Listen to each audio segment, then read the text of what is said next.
हमारी इंटेस्टाइन को अफेक्ट करते हैं।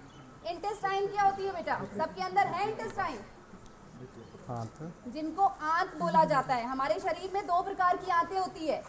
लार्ज इंटेस्टाइन मीन्स बड़ी आंत, स्मॉल इंटेस्टाइन मीन्स छोटी आंत। ठीक है, ये जो इन्फेक्टेड वर्म है बेटा मोस्टली हमारे इंटेस्टाइन को अफेक्ट करती है और उसके साथ वाले जो जगह होती है, पार्ट होता है, उसको अफेक्ट करती है। अब हम बात करते हैं कि हम बड़ा न्यूट्रिटिव फूड खाते हैं, बैलेंस डाइट खाते हैं, लेकिन फिर भी हमारी बॉडी क्या है, लीन है, हम दुबले पतले हैं। वो किस वजह से हो सकती है? ये जो इन्फेक्टेड वर्म है ये हमारे शरीर में जाकर हमारे शरीर में अपना घर बना देते हैं।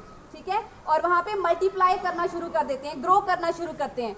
तो जो भी हेल्दी फूड हम कंज्यूम करते हैं, ठीक है, टेस्टी खाना खाते हो ना आप लोग, बैलेंस डाइट, वो सारा खाना कौन खा जाता है? कीड़े मकोड़े। ठीक है, अब ये वर्म्स बेटा बहुत सारी प्रकार की होती है, लाइक राउंड वर्म होती है, पिन वर्म होती है, टैप वर्म होती है, हुक वर्म होती है, फ्लैट वर्म होती है। इसके बारे में ज़्यादा जानना आप लोगों को ज़रूरी नहीं है। जब आप लोग बड़े होंगे, बड़ी क्लासेस में मेडिकल पढ़ोगे, जब कॉलेज में जाओगे, तब आप इसके बारे में डिटेल में पढ़ोगे। ठीक है, आपको ये जानना ज़रूरी है कि इसके कॉजेज़ क्या है, हमारे शरीर में वर्म इन्फेस्टेशन होती कैसे है। तो सबसे पहले इसका कॉज है बेटा कनेक्शन विद कंटामिनेटेड सॉयल। जब ये इन्फेक्टेड वर्म्स मिट्टी में जाती है, बच्चों की क्या एक्टिविटी होती है बेटा? बीइंग अ स्टूडेंट हम लोग क्या करते हैं, ग्राउंड में जाते हैं ना, दौड़ते हैं, मिट्टी के साथ खेलते हैं। उसके बाद क्या करते हैं हम लोग? हाथ झाड़े और कपड़ों में हाथ साफ, और कोई भी खाने वाली चीज़ होगी लाइक फ्रूट है, कुछ भी, हम लोग बिना हाथ धोए उसको खा लेते हैं ना, खाते हैं ना बेटा मोस्टली?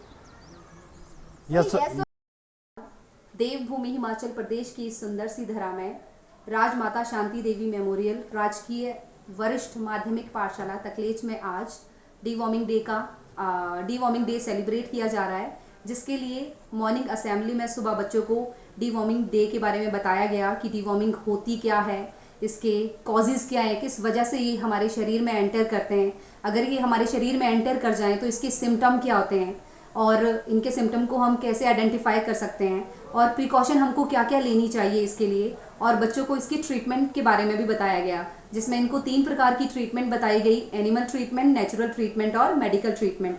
एनिमल ट्रीटमेंट में इनको बताया गया जो हमारे डोमेस्टिक पेट्स होते हैं उनको हमारे डीवॉर्मर इंजेक्ट करने चाहिए, और नेचुरल में उनको बताया गया कि कौन सी ऐसी फूड आइटम है जिनको लेकर हम अपनी इम्यूनिटी को स्ट्रॉन्ग कर सकते हैं। और मेडिकल ट्रीटमेंट में हमने उनको बताया कि मेडिसिन के थ्रू जो वर्म्स हैं इनको किल किया जाता है। 3 प्रकार की मेडिसिन बताएगी, एल्बेंडाजोल, मीबेंडाजोल, टीबेंडाजोल। जो मोस्टली हमारी सरकार इस्तेमाल करती है वो है एल्बेंडाजोल।